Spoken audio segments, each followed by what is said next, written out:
All right, everybody, we are fully in Jets Dolphins week here. We've got a lot to get to. Some key injury reports. Tim Boyle time. We'll talk about that. And Aaron Rodgers had some very, very powerful comments, both on the Zach Wilson situation and why this season at 4-6 ain't over yet for the New York Jets. Let's get into it on Boy Green Daily.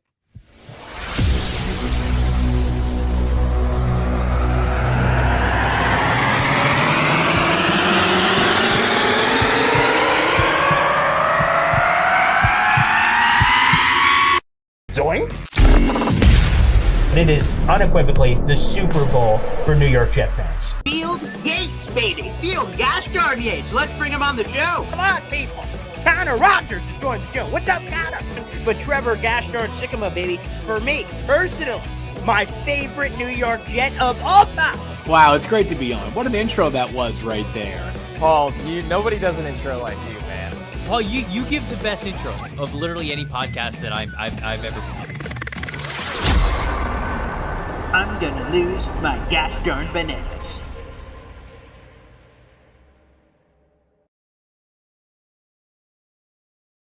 Good morning, everybody. My name is Paul Leston Jr., a.k.a. Boy Green. I'm the New York Jets digital reporter for Heavy.com. Welcome to Boy Green Daily, a daily New York Jets video show. There's also an audio-only version. If you prefer that on your commute to work, simply search for Boy Green Daily wherever you find your podcast. All right, let's bring on this guy for the very first time on these networks, and I could call him a fellow New York Jets content creator in arms, baby. And he's got his own channel. We'll be talking about that in a second as well to talk all things Jets. Let's bring him in. Good morning, Nick. Boy Green, New York Jets super ninja. It is awesome to be on with you, buddy. Mm-hmm. Well, yeah, give us a quick plug. You've got your own channel talking all things New York Jets. Let all the fans know that are tuning in. 40,000 on Facebook. You got 17,000 and change on Twitter and a couple of thousand on YouTube. Let us all know where you're at. Nice. You find me on YouTube, Proud New York Jets Fans. There's a Facebook group, same thing. And on Twitter at Proud NYJ Fans. Okay, beautiful. Very simple. Man. That's Thank where. you. Yeah, that's where everyone can find it. So make sure. Also, if you'd like to get involved in today's show, Jared B with a little zoinks action, feel free and send all that in on the comment section if you guys do indeed. A couple of injury notes here. Mekhi Becton, it seems like, is dealing with some level of an ankle sprain. People are debating whether it's grade 1, grade 2, although it doesn't seem like it's a high ankle sprain, which is good news. It seems like it's a low ankle sprain. He's still trying to play. On Friday, he did not practice on Tuesday, but they've been taping it up, and he's going to try to give it a go. Some have prognosticated he could miss a week or two, but he is going to try to play on Friday. So relatively good news that it's not much more serious. So major shout out to Mekhi, who's been healthy all year up until this point. I'm really proud of the guy. And I just want to call out fans for a second, because I tweeted out yesterday about Mekhi, man, I'm rooting for you, because we didn't really know the injury at that point. And some fans are like, yeah, yippity-doo-dah, where you're like, cheering mediocrity of him playing in 9 games. I just have to say, we can't on one hand say, Mekhi Becton, what a loser. He can never stay healthy. What an idiot. And then we're like, oh, he's healthy. Well, it's only 9 games. Screw you. Like, I guess if you just want to be pessimistic and negative, you can continue to be that way. But I'm really proud of Mekhi. He's heading obviously into a free agency in 2024, depending on what happens here. Whether the Jets would tag him or anything like that, but he is scheduled to hit free agency. So I'm just really proud of the guy. What about you, Nick? Yeah. I was one of the people that's saying, don't put the carriage before the horse with Mekhi. Mm-hmm. It was, let's give him left tackle. This was early, June, July. Sure. I also on Jets Chaos on Wednesday nights. I'm there at 8 o'clock into 10. I'm sorry. Mm-hmm. So one of the things I've said all the time was, let's let him go at his own pace. And then in time, he got the right tackle spot. And now he's moved over to left tackle. And he's been doing really well. I saw him get rolled up on the other day. And I said to my son right away, I go, oh, no, don't be the knee. Don't be the knee. Not that I'm happy that he got hurt, but I was happy that it wasn't the knee again. Sure. And when I saw him get on the cart, I didn't think there'd be any way we would hear he's practicing. It's taped up. He's trying to go on Friday. Another case where the short week could end up hurting you. Right? Mm-hmm. 2 extra days might help him if it was a Sunday game. But I like that he's giving it a go. I like that he's trying his best to get out there. And I hope it's not one of those things like 2 years ago is, 3 to 5 weeks, and then it was the season. So Of course. I like that he's pressing. I like that he's pushing hard, and I like that he's putting the team first because he's shown a lot of maturity this year on and off the field. And I'm really happy for his development. Yeah, we'll see another injury update on the offensive line. The Jets have to make a decision by Thursday, today being Wednesday, but they have to make a decision by Thursday on Dwayne Brown. If they do not activate him, he's out for the season. So you only get a 21-day practice window to bring a guy back from IR, and you can bring him at any point from day 1 to day 21, and day 21 is rapidly approaching tomorrow. And I don't know, man. I'm getting the heebie-jeebies of even though he's been practicing in full actually for a couple of weeks. It just doesn't sound great. Maybe Salah's giving us a reverse psychology thing here, but that would make no sense. Who are you trying to fool? But it just doesn't sound positive right now on Dwayne Brown, which would be tough because I imagine, retirement is right around the corner for Mr. Dwayne Brown. But hopefully, especially in this Mekhi Becton situation, if potentially he can't go, if Dwayne could step in at left tackle, that would be a nice little bonus if potentially the New York Jets could get it. And then one more note also on Carter Warren. Robert Saleh referenced him as a pleasant surprise, almost Max Mitchell style. We're like, we weren't going to play this guy. Oh, well, we have to play him. Hey, not bad. So maybe the Jets have stumbled into something here as well, Nick. Yeah, with Brown, it's concerning because how many times do we see a player gets a 21-day window open and a day or two in, all right, they're active, they're good. But those are young 20-year-olds, right? Age is a factor. Conditioning is a factor. I don't think it's looking good at this point. I'd be surprised if he makes it like at the last second, Yeah, that's what and then, like I said, we'll see if he does not go. I imagine Carter Warren would get that whack at the pinata, but you really never know because the Jets have been kind of shuffling the deck as far as the offensive line is concerned. I do want to get into a couple of injury notes there. Again, Tony Adams, it looks like he's just going to play with that nasty dislocated finger, which God bless, good for him, because we've heard no other updates from that perspective. The only other one of note is Michael Carter, the second, who was a late injury add this past week because of a hamstring. The Jets are going to try to run him in full today. Today is their full practice. Again, there's going to be a lot of walkthroughs this week, short week, and all the games that have been playing in a row. So they're going to try to give him some juice today, and they will see how he responds. So TBD on Michael Carter the second in the slot. Brandon Eccles kicked inside for the Jets in the prior game. So we'll see what happens there potentially. So that as well. But I did want to bring up the Aaron Rodgers comments from the Pat McAfee show, and there are two things here. We'll start off with the sad thing, or call it whatever you want. Aaron Rodgers admitted, quote unquote, personal guilt over the Zach Wilson thing because when the Jets had Zach Wilson, the plan was for him to be cryogenically frozen, to never see the field, watch Aaron Rodgers, meetings, and all that stuff all season long, and hopefully learn at least for a year and maybe more than that. And Aaron Rodgers just got emotional talking about, man, and now he's seeing him getting benched, demoted to third string, likely the last time he'll ever be benched because I mentioned the Jets are going to cut him or try to trade him for a late-round draft pick during the offseason. So, the Zach Wilson story was affected, obviously, dramatically by the Aaron Rodgers one. So he just felt sad and everything else. And then, man, I'm just here like kind of a little, is there dust in my eye? Like, whoa, man. That Aaron Rodgers doesn't have to feel any of those things. And Zach Wilson, he's Aaron Rodgers, future Pro Football Hall of Famer. Zach Wilson, just some random kid, and that he's already made this connection and how connected he is with the team. It's kind of cool, Nick. Yeah, when Rodgers got hurt, Zach lost so much because Zach wasn't supposed to play. Zach was supposed to sit in the meeting room. Zach was supposed to break down film. Zach was supposed to learn what are you looking for on these plays, on these reads. All of that got taken away. So from where Zach was when we saw him at the Patriot game last year to where he was this year at moments, showed a lot of growth, but so much got taken away, from him personally. Rodgers was mentoring him. He took him under his wing. We've heard him say countless amount of times how much he loves him and cares for him. And we lost a lot more than just the injury with Rodgers going out. We lost a lot of behind-the-scenes development for not just Zach, but other players, the wide receiver core, everybody. Yeah, that's true. I just got to say, major shout out. Speaking of maturity, Zach Wilson, I listened to his full presser yesterday, and wow, man, the kid is just light years. You mentioned New England almost a year ago. man, he is just developed in ways. He's handling this like a professional. He, he was fed a couple of these kind of softball questions that would have easily led to, throwing other teammates under the bus or something. He's like, hey, Zach, do you feel like you're the scapegoat here? Like, the rest of the team's kind of sucking too, like on offense. Like, are you being the scapegoat for a lot of other problems? He went, no, absolutely not. I'm the quarterback. We're not scoring enough points. Not surprised they benched me. That's what happens. This is a results-oriented business. It was just like, whoa.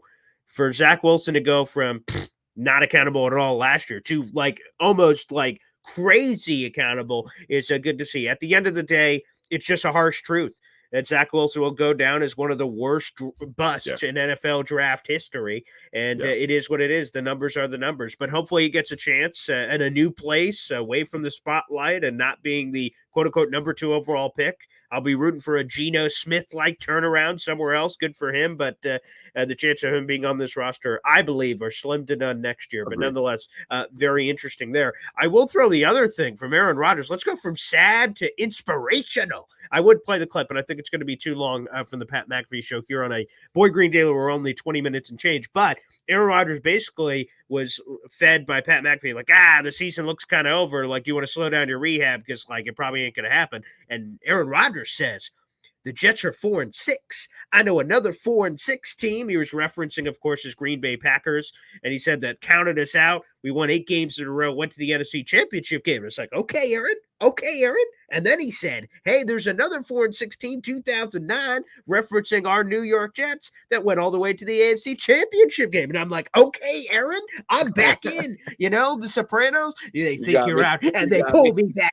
Baby, the Jets are back in this thing. So now all of a sudden I've been reinvigorated, rejuvenated. I always am as a crazy optimistic Jets fan. But hearing this from Aaron, I'm thinking, man, can Tim Boyle just hold the ship afloat? That they're just in the conversation, right? They're 4-6 right now. Someone said, I had a fan tweet at me yesterday from that clip, like, maybe if they go 2-2, all of a sudden they're 6-8 or whatever it'd be, like a 7-6 or something. That you throw yourself somewhere in that conversation. By the time Aaron Rodgers would have an opportunity in December to return, like, okay, baby, he could grab this ship and let's go. So I've been re-inspired by Aaron Rodgers. Where are you at on the 4-6 and where they're at in this season? Your confidence level in this team being able to make some magic, make some chutzpah? I get teased all the time by my buddies that I am too optimistic. I am always looking at the bright side of things. So this is right up my alley, this question. Oh, excellent. Find a way to win. Find a way to win. If you could steal this Miami game with the defense, we do very well, Philly, Kansas City, against the elite passing offenses. If we could find a way where the defense get a turnover, a sack, fumble, do something to energize this crowd, this is going to be a tough place to play. If this crowd is into it, we've seen this year, this is a tough place to play at MetLife. After this, you got Atlanta, you got Houston, who's a young quarterback that you can maybe throw some things at. If you take 2 out of the next 3, maybe now you're cooking with gas, right? Maybe now you're getting into December. He starts practicing. Who knows? Just let's have the opportunity. Just win a couple games and let's see where we're at and see what happens. Crazy things happen in December and January in the NFL. Why can't we add to the list? Yeah, I've seen you mentioned some of those teams. The Commanders freaking suck, man. And they traded some of their best players away. Atlanta has a lot of talented pieces on offense, but they always falcon.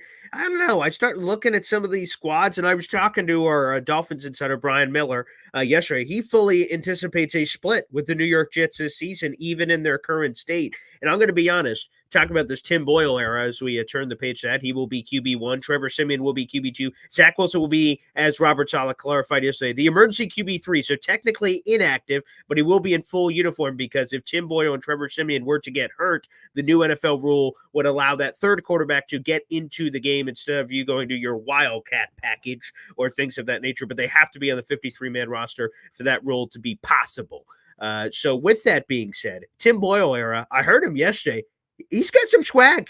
He's got some swag. He said he's going to be dangerous, have that mentality that he never misses. I'm like, okay, I like the chutzpah on this guy coming in here. So I know the statistics are terrible. His professional statistics are terrible. His collegiate statistics are terrible. But you know what? I am in. I am in on Tim effing Boyle, man. And I think he is going to provide a spark to this team. He gets rid of the ball quickly. He's a decisive guy. There's conviction in his decisions. He has a history with this offense, and he even saw it quickly in the middle of a Buffalo game, sliding protection, making alterations and adjustments from his observations on all three levels of the defense. There seems to be a lot here with Tim Boyle that you like. Again, I just mentioned the horrible statistics and that he's 0-3 as a starter in this league. So I'm not expecting him to come in and be Aaron Rodgers. No one can be. But to provide a different style than Zach, to get rid of the ball quickly, I think there's a chance we could see a Mike White-ish,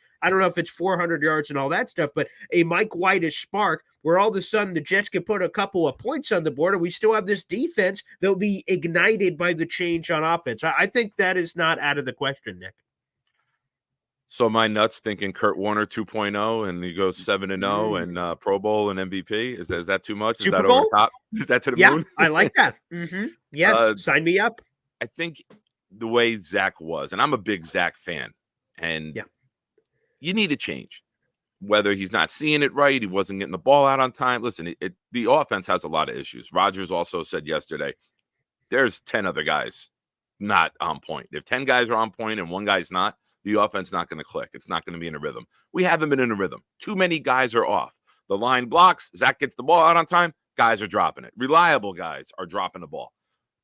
That's just because you're not expecting maybe to get the ball because you don't expect him to get it there, right?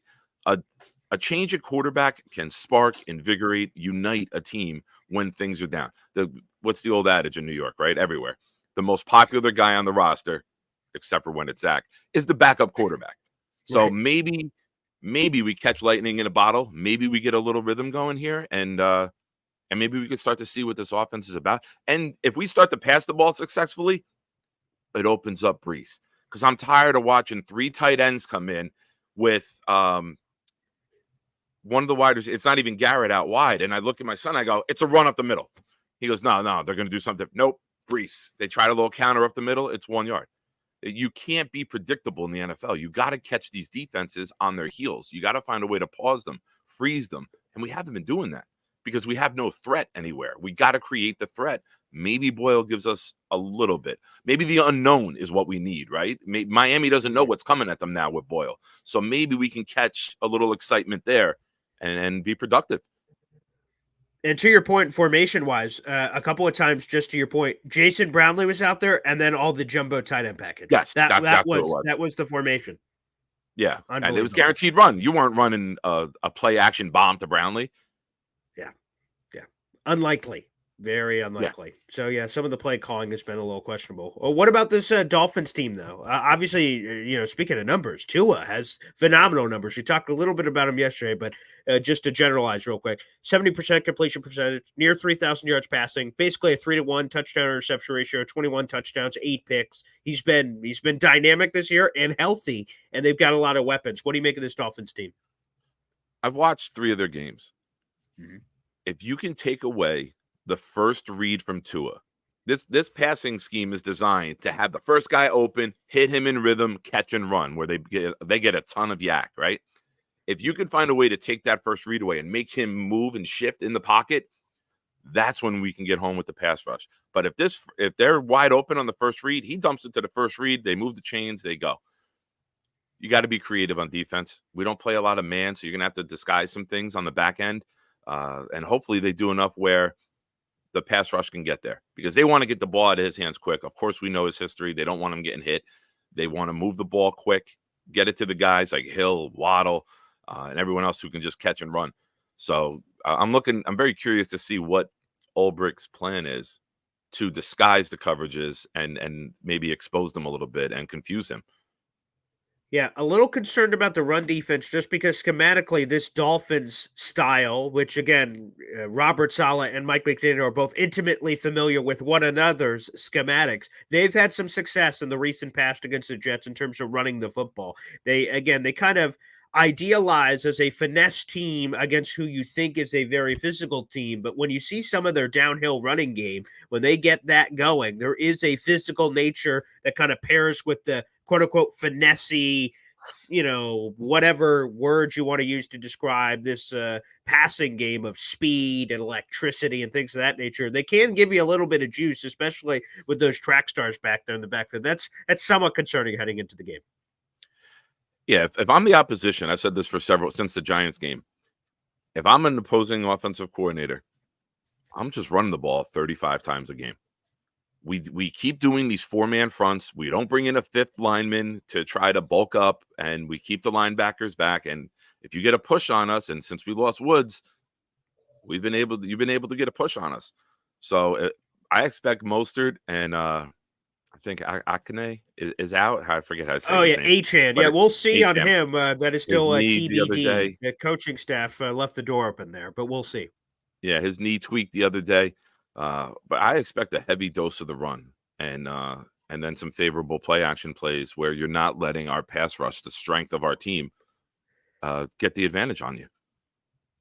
All right, let's Nick, before we get you out of here, two things here. First off, prediction time: Jets Dolphins, Black Friday, the first Black Friday game ever. That'll be at 3:00, the day after, of course, Thanksgiving. Jets Dolphins, MetLife Stadium should be crazy, both from the traffic of Black Friday, but also for the traffic of a friggin' football game, baby. Another day of NFL football. What are you predicting for Jets Dolphins on Friday?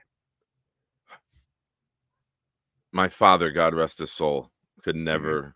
He would roll over in his grave and he would haunt me if I ever picked the Jets to lose to the Dolphins, because my mother, who's still with us, is a Dolphins fan. So yeah, out of family respect and appreciation, I have to pick the Jets to win this game. Okay. I'm going to go 19-17 Jets. Okay. I will take a win by 1 point or 1,000. So we can do it. If the defense is on point, if we could take away, I mean, the Chiefs defense did it to Miami. I know that was a game in Germany and you could say the flight difference and everything, but if the Chiefs defense did it, I think we should be able to do it too. It's just a matter of if we do it. Yeah, I'm kind of somewhere around that ballpark. I think I'm giving the Jets a few more points. I have, actually, I got to wait for the game day prediction with Woody, I guess, on Friday. So you guys got a little bit of a tease, a little bit of a taste. We'll have to wait a few more days for my prediction. But nonetheless, Nick, excellent work. Appreciate it. We'll have to do this again very soon. Again, let the people know. I've had a few people ask in the live chat where they can follow you on social media and also your channel. So give that another run to all our fans. It's Proud New York Jets fans on YouTube. I also Proud NYJ fans on Twitter, X, whatever we're calling it nowadays. And there's a Facebook group, Proud New York Jets fans. So if you search that out, you'll see it. And on the Jets Chaos show with Jeremy, Pride and Chaos, Wednesdays nights, 8 to 10. All right, Nick, give us one more here. What's the taste? What do you bring? There's a lot of crazy Jets content creators out there. Matt O'Leary's, Jake Asman's, me, I'm a crazy bastard, and all these other people out there. We bring a lot of different flavors. What is your flavor if you had to describe it as such? Well, you don't get many zoinks from me, and I think it's, Boy Green standard. I had to throw one in. Thank you. To fit in the show here. I held it for the end. It's like Mariano Rivera coming in. You go your best stuff at the end. Closer. Yeah, yes. Very nice. So you get a lot of humor. You get a lot of interesting takes. I collaborate with a lot of guys. Like Jeremy comes on all the time. Dom C, Tigo, Y2K comes on. And, we get it's a lot of friendly conversations. I do a show on Friday nights at 8 o'clock called the Friday Night Hangout, where it's buddies. I don't drink anymore, but it's buddies at a bar talking about stuff. We primarily Jets. We'll get into pop culture stuff. I'll throw a pop culture topic out each week. And it's friends talking about stuff, just like you do on your couch at home or at a bar or whatever. That show gets a lot of good feedback. Those are like marathon shows, sometimes, multiple hours where it's just us hanging out and having a good time. Cool. And then I'm hoping to do them again. Monday, Victory Monday, 12 o'clock. It's been a couple weeks, so I'm itching here. I'm itching to get another show. Hopefully on Monday, or Victory Saturday. We're gonna have right. College football. Point. No, Victory Saturday on the Proud New York Jets fan show. Well, that's amazing, man. I'm awesome. I'm happy for your success and all of these different entities. It's fantastic. Like I said, we'll have to get you back here on Boy Green Yeah. Daily very soon. A lot of fun, man. Awesome. And happy Thanksgiving and to you and everyone, and safe travels, brother. Yeah, thank you very much. So, yes, I had a few people ask as well. Yes, we will be back on tomorrow morning for a Thanksgiving episode. We'll see what kind of crazy family members are going to. Is there a crazy uncle that's going to burst in while I'm doing a live stream in New Hampshire? Who knows? But we will be live at 7:30 tomorrow morning and every day throughout the entire holiday. So, guys, feel free to join us, and we will see you tomorrow morning. I got to hit the road after my radio show here in a couple hours in Syracuse, and we're hitting the road to New Hampshire. And we should get there at some point this evening. So thanks, everybody. We will be back. Thanks, Nick. And we'll see you guys tomorrow. Take care. Thanks, everybody. God bless.